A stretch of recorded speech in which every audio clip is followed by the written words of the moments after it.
حضرت لقمان علیہ السلام کی چند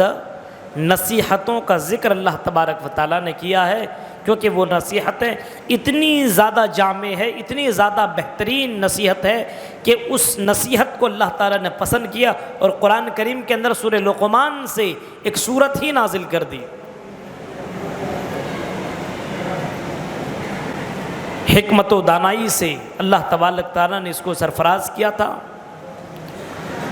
اتنے زیادہ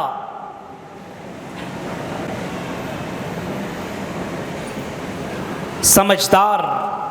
عقل، ہوشیار،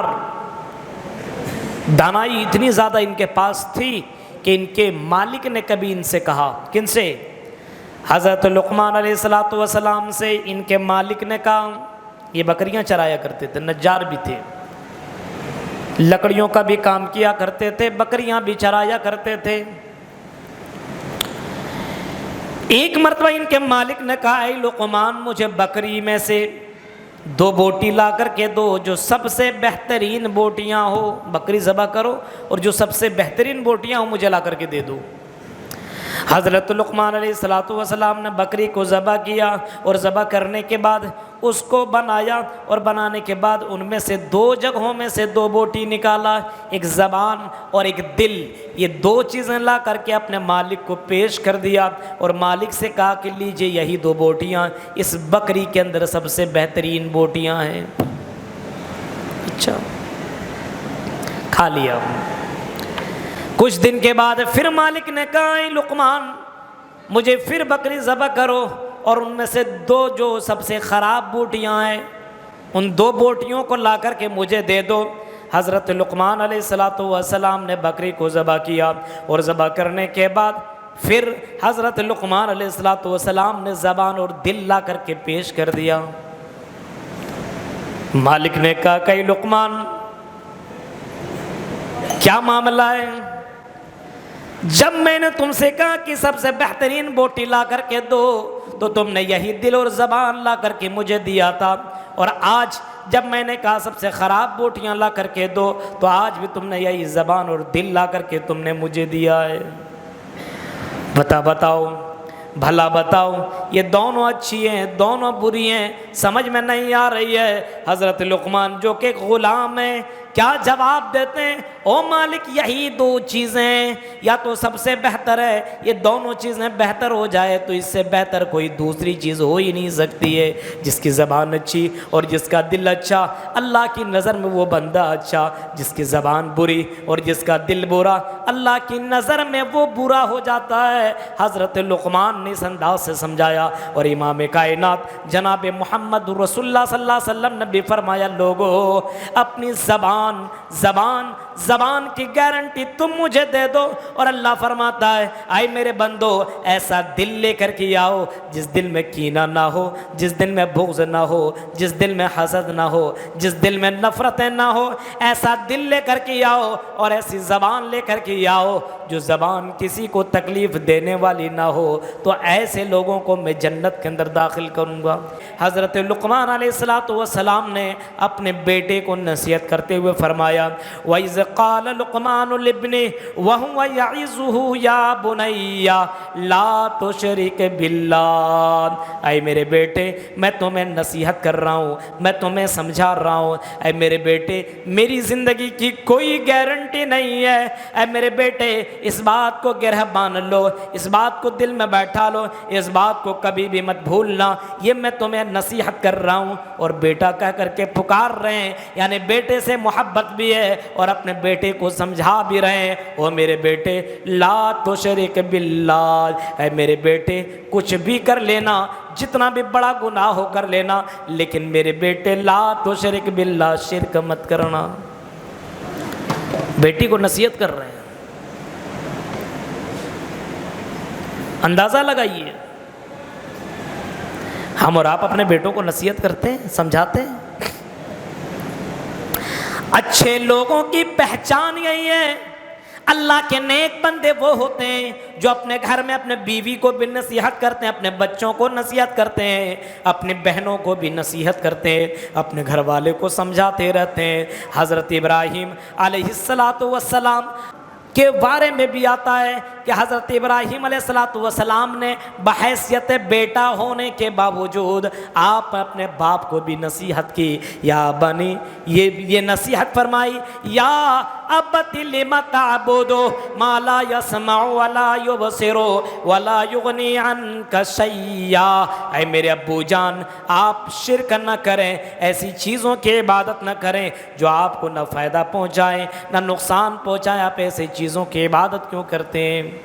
حضرت یعقوب علیہ السلام نے اپنے بیٹے کو نصیحت کی، اے میرے بیٹے، اذ قال لبنی ما تعبدون من بعدی، فرمایا اے میرے بیٹے ذرا یہ بتاؤ میرے بعد تم کس کی عبادت کرو گے؟ یعنی اچھے لوگوں کی پہچان یہ ہے کہ سب سے پہلے باپ ہو، بھائی ہو، شوہر ہو، اپنے بیوی کو سب سے پہلے اللہ کا پاور دکھائے، اللہ کا پاور دکھائے، اللہ کا مقام دکھائے، اور یہ کہے او میری بیٹی، او میری بیٹا، او میری بیٹی، او میرا بیٹا، او میرے بھائی، او میری بیوی، لا تشرک باللہ، اللہ کے ساتھ کسی کو شریک مت کرنا، کسی کے سامنے بیٹا بیٹی مت مانگنا۔ اسی کے لیے تمام نبیوں کو بھیجا گیا، اسی کے لیے۔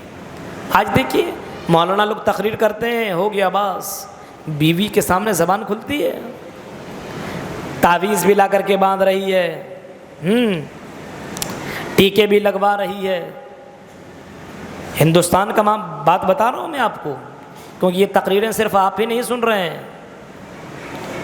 روزانہ اس تقریر کو 5000 10,000 لوگ سن لیتے ہیں، جو یہاں آپ کی اس کرنول مسجد میں کر رہا ہوں۔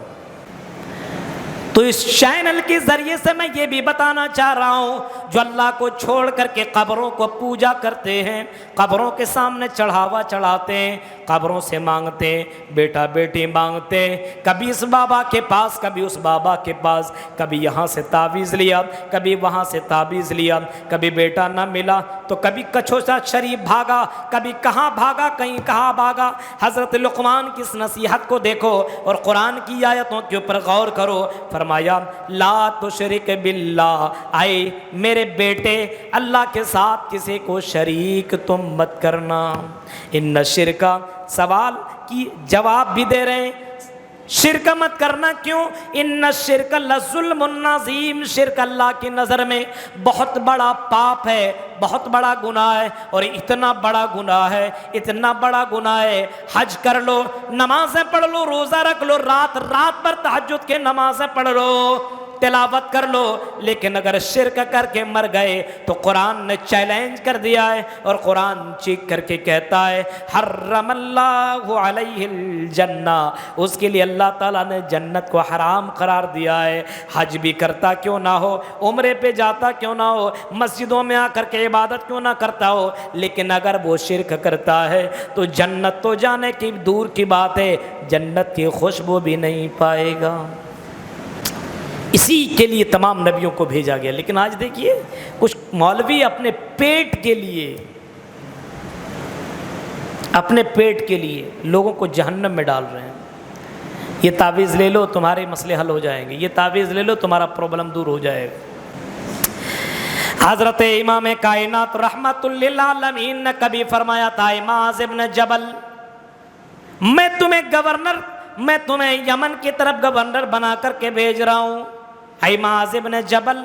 یہ تم سمجھ لو، لا تشرک باللہ، تم اللہ کے ساتھ کسی کو شریک مت کرنا، ان قتلتا او حرکتا، تمہیں قتل کر دیا جائے، تمہیں بوٹی بوٹی کر دیا جائے، پھر بھی تم اللہ کے ساتھ کسی کو شریک مت کرنا، اللہ کے علاوہ کسی کو پارٹنر مت بنانا، یعنی تمہیں قتل بھی کر دیا جائے، قتل کرا لینا، بوٹی بوٹی کروا لینا، لیکن یہ کام مت کرنا، کیونکہ اللہ کے نبی صلی اللہ علیہ وسلم نے فرمایا کہ کوئی آدمی یہ کام کر کے اگر مر گیا تو جنت اس کے لیے حرام ہے۔ دوسری نصیحت دیکھیے، اے میرے بیٹے یہ تو اللہ کے بارے میں تمہیں بتا رہا ہوں، اور اے میرے بیٹے اس بات کو یاد رکھنا، وَوَصَّيْنَا الْإِنسَانَ بِوَالِدَيْهِ، اے میرے بیٹے اپنے ماں باپ کے ساتھ اچھا سلوک کرنا، بڑے بن جاؤ، امیر بن جاؤ، مالدار بن جاؤ، پڑھ لکھ لو، جوان ہو جاؤ، تو اپنے ماں باپ کے ساتھ کبھی بھی برا سلوک مت کرنا، اپنے ماں باپ کے ساتھ ہمیشہ اچھا سلوک کرنا۔ کیوں؟ حملت امہ وہنا علی وہن وفصالہ فی عامین ان اشکر لی ولوالدیک۔ اللہ کا یہ آرڈر ہے، یہ ججمنٹ ہے، یہ فیصلہ ہے کہ اللہ تعالیٰ کہتا ہے وَقَضَىٰ رَبُّكَ أَلَّا تَعْبُدُوا إِلَّا إِيَّاهُ وَبِالْوَالِدَيْنِ إِحْسَانًا۔ اے میرے بندے، میں نے تمہارے اوپر یہ فیصلہ کر دیا ہے، یہ رب کا حکم ہے کہ اپنے ماں باپ کے ساتھ اچھا سلوک کرنا، ان کو کبھی بھی تم ستانا نہیں، کیونکہ تمہاری ماں نے تمہیں اپنے پیٹ کے اندر بہت زیادہ تکلیف برداشت کیا ہے، تمہاری ماں نے تکلیف پہ تکلیف برداشت کیا ہے۔ عورتوں سے پوچھئے کتنی تکلیفیں کا سامنا کرنا پڑتا ہے، جب بچہ پیٹ کے اندر حمل ٹھہرتا ہے تو عورتوں کو کتنی زیادہ تکلیف ہوتی ہے، صحیح سے کھا نہیں پاتی، الٹی ہو جاتی ہے، پھر بچہ جیسے جیسے بڑھتا چلا جاتا پرورش کرتے رہتا ہے، پروان چڑھتا ہے، ویسے ویسے عورتوں ماؤں کا حال یہ ہے جن کے پیٹ میں بچہ ہوتا ہے صحیح سے سو نہیں پاتی ہے، یہ کروٹ سوئی اسی کروٹ پوری رات گزار دیتی ہے، اتنا درد ہوتا کہ اس کروٹ کو پلٹ نہیں پاتی ہے، یہ حال ہے۔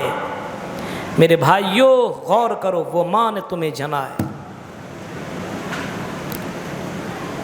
اور پھر تمہیں جنم دیا۔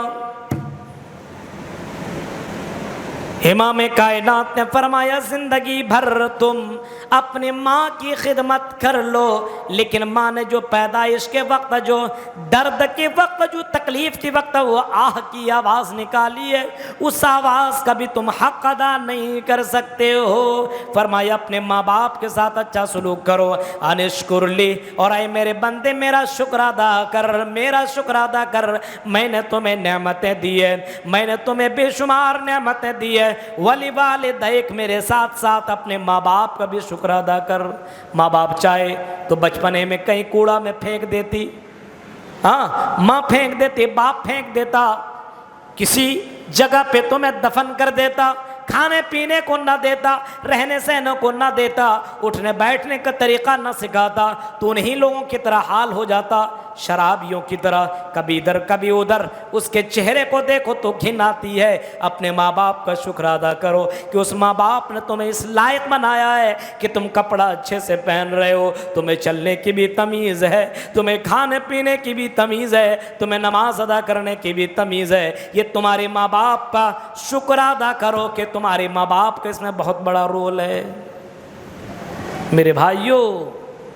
ماں باپ کو تکلیف دینے والا جنت میں نہیں جا سکتا ہے۔ پھر فرمایا یا بنی ان تک مثقال حبۃ من خردل فتکن فی صخرہ، اے میرے بیٹے اس بات کو بھی تم ذہن میں یاد کر لو، اس بات کو بھی ذہن میں بیٹھا لو، دل میں بیٹھا لو، ذہن میں اچھی طریقے سے بیٹھا لو، اس کو بھولنا نہیں۔ ان تک مثقال حبۃ من خردل فتکن فی صخرہ، اگر تم رائے کے دانے کے برابر کوئی نیکی کرو، رائے کے دانے کے برابر کوئی برائی کرو۔ بیٹے کو سمجھا رہے ہیں، اے میرے بیٹے رائے کے دانے جانتے ہیں، دم چھوٹا سے چھوٹا، سب سے چھوٹا، اس کو رائے کا دانہ کہا جاتا ہے۔ جب کسی جگہ پہ دھوپ آتی ہو اور اس کے اندر جو چھوٹی چھوٹی چیزیں آپ کو دکھائی دے تو اس کو بولتے ہیں رائی کا دانہ۔ رائی کے دانے کے برابر، رائی کے دانے کے برابر اگر تم نیکی کرو یا برائی کرو تو اے میرے بیٹے یہ مت سمجھنا یہ برائی کر کے میں نکل جاؤں گا، یہ برائی کر لوں گا، کوئی جان نہیں سکتا ہے۔ یاتی بہ اللہ، اے میرے بیٹے کل قیامت کے اللہ تعالیٰ ان نیکیوں کو، ان برائیوں کو تیرے سامنے لے کر کے آئے گا۔ یا میری بہنوں، میری ماؤں، آپ اپنے بیٹیوں کو نصیحت کر سکتے ہو، اے میری بیٹی تم بند کمرے میں کوئی برائی کرو یا کالج کے اندر کوئی برائی کرو یا بازار کے اندر کوئی برائی کرو، اے میری بیٹی تمہاری یہ برائی اللہ تعالیٰ کل قیامت کے دن لے کر کے آئے گا۔ حضرت لقمان اپنے بیٹے کو سمجھا رہے ہیں، یا بنی اقیم الصلاۃ، میرے بیٹے نماز قائم کرنا، صرف رمضان میں نہیں، وَاعْبُدْ رَبَّكَ حَتَّى يَأْتِيَكَ الْيَقِينُ، پوری زندگی بھر نماز پڑھنا، کیونکہ نماز اِنَّ الصَّلَاةَ تَنْهَىٰ عَنِ الْفَحْشَاءِ وَالْمُنکَرِ، یہ نماز تمہیں بے حیائی اور برائی سے تمہیں یہ نماز روکے رہتی ہے، اور نماز ہی تمہیں اللہ کے قریب کرنے والا عمل ہے۔ اس وجہ سے نماز جنت کی کنجی ہے، نماز ہی وہ عمل ہے جو کل قیامت کے دن سب سے پہلے اللہ تعالیٰ سوال کرے گا۔ اس وجہ سے میرے بیٹے نماز کبھی بھی چھوڑنا نہیں، اور اے میرے بیٹے وَأْمُرْ بِالْمَعْرُوفِ، اے میرے بیٹے صرف عبادت مت کرنا، بلکہ جو عبادت کرتے ہو، نیکیاں کرتے ہو، لوگوں کو نیکیوں کی طرف دعوت دیتے رہنا، لوگوں کو برائی سے منع کرتے رہنا۔ وَأْمُرْ بِالْمَعْرُوفِ، لوگوں کو منع کرو گے، لوگ تمہیں برا بھلا کہیں گے، لیکن میرے بیٹے صبر کرنا، اِنَّ ذَلِكَ مِنْ عَزْمِ الْأُمُورِ، کیونکہ صبر کرنا سب کی بس کی بات نہیں ہے، بڑی جگرے کا کام ہے کہ آدمی برداشت کر لی۔ آپ کسی کو نماز وغیرہ کے لیے بولو، دین کے لیے بولو، آپ کو دو بات الٹا کہہ دے گا، لیکن آپ کو صبر کرنا پڑے گا۔ نبی اکرم کی زندگی دیکھیے، سیرت النبی کبھی سنیے آپ، کیسے کیسے واقعات، نبی کو کیا نہیں کہا گیا، لیکن آپ نے صبر کیا۔